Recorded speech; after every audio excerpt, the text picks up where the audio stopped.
Raider Nation, what's the deal, man? Once again, it's your guy, PanamaFargo, back to y'all live with another episode of the Raider Rundown.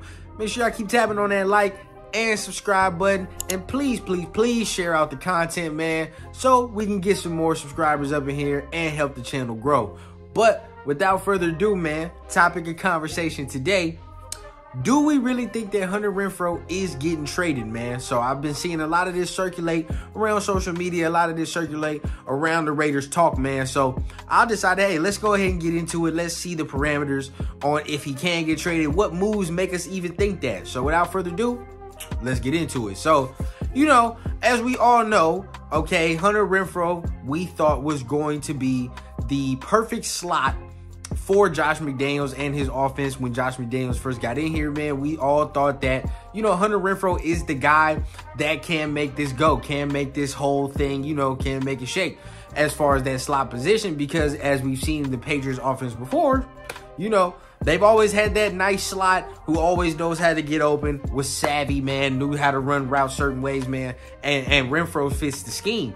Now, as we looked last year, it just didn't seem like he was gelling, right? The offense didn't seem too in tune. It didn't seem so smooth, right? And when he was in and he wasn't injured, you know, sometimes he would have some plays like, you know, this, where he's running into somebody like Devontae or something like that, and it just, you know, it looked funky, right? Now, we can maybe attribute that to his being first year in the offense, you know what I mean? His first year flowing and really getting shit going, you know, so maybe he needs a year to adjust, and this year he'll be better. But seeing all that, right, and looking at the moves that the Raiders have made this offseason, just spell out Hunter Renfrow being expendable. Why do we say that, right?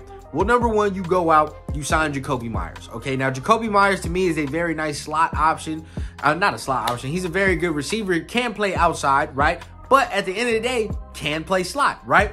He's very versatile in playing both. He can go slot, outside, you know what I mean? And he's one of those receivers that's a dual threat in both those areas. Now, couple that with the signing of DeAndre Carter, right? Now, DeAndre Carter, I don't necessarily see him making a huge splash in the offense.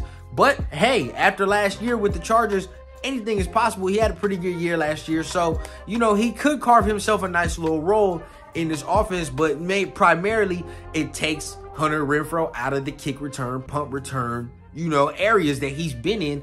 And me personally, I never thought that Hunter Renfrow's skill set was very good to be a kick returner, punt returner.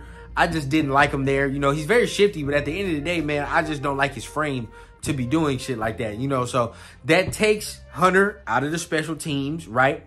And now when you look at the draft, you draft Trey Tucker, third round, actually, pick 100, right? You draft Trey Tucker, pick 100 from Cincinnati.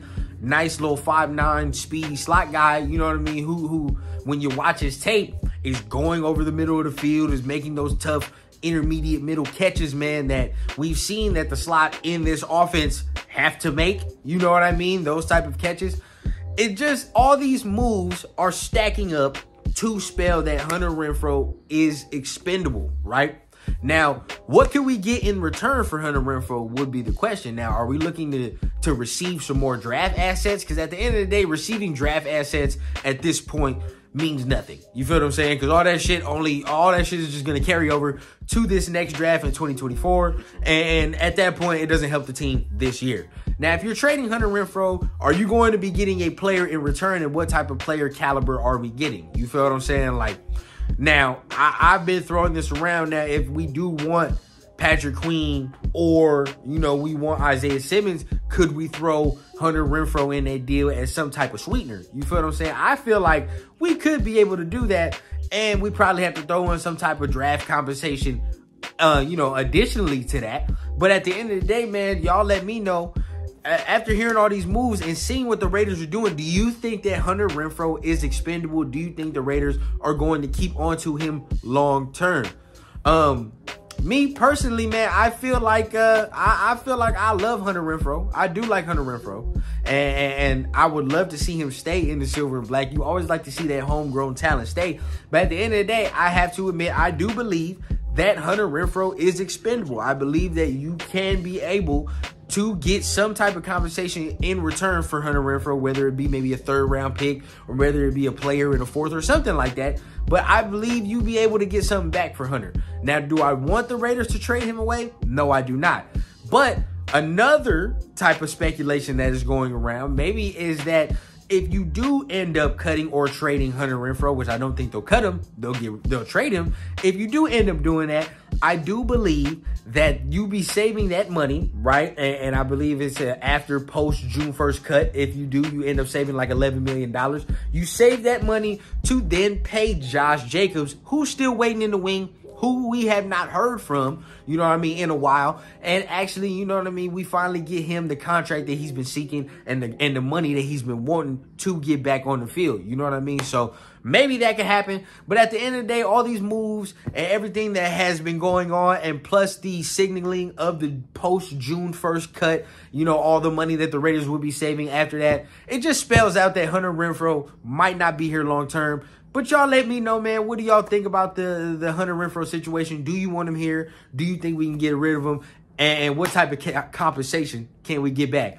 Make sure y'all keep tapping on that like and subscribe button, man. Even hit on the little notification bell to get updated when I drop some of this dope Raider content. Remember, man, always share out the content. Make sure you're getting your friends and your fam to come check out what we got going on here. And I always keep it authentic from the clouds to the ground on the Raider Rundown. Yeah.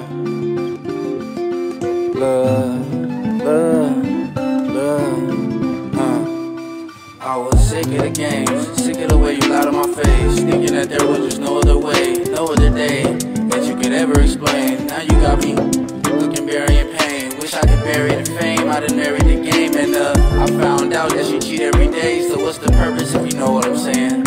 So what's the purpose if you know what I'm saying?